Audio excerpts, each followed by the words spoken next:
Hey YouTube, so I'm here today to talk about the importance of environment and how it affects our health and our well-being.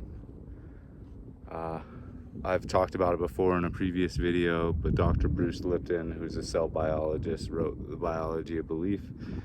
And in that book and in a lot of his videos, what he talks about is if you have a healthy cell and you put it in an unhealthy environment, then the cells get sick. If you take those sick cells and put them in a healthy environment, then they show health and they get better.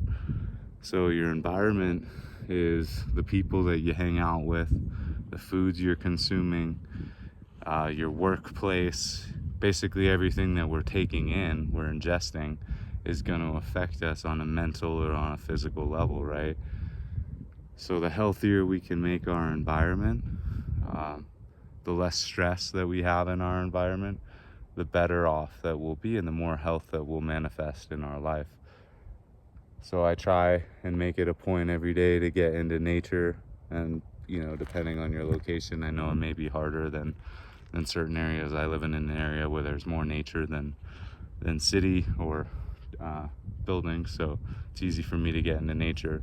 But just taking the time every day to get out into nature and to have positive emotions, gratitude, joy, appreciation, love, care, compassion, those are all high emotions.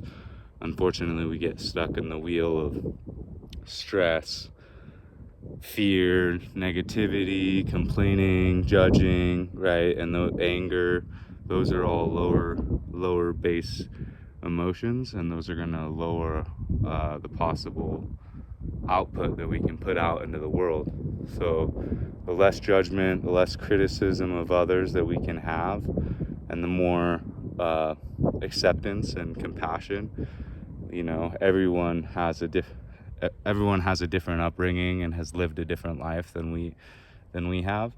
And if we can just learn to see other points of view, we don't have to accept them as truth or as valid, but to just be able to see it, know it for what it is, and not judge it, the better world we'll have. So get out there and be the change in the environment you want to see. Make the changes in your environment that make it healthier for you. Breathing fresh air, super important, right? So again, if you live in a city, just adding some plants to your house can literally add a whole other element where you're bringing nature into your house, something that can clean the air and offer you benefits, not to mention that they are living entities and have energy themselves. So that's my tidbit for the day. Gonna keep riding. You guys have a great day. Thanks for listening.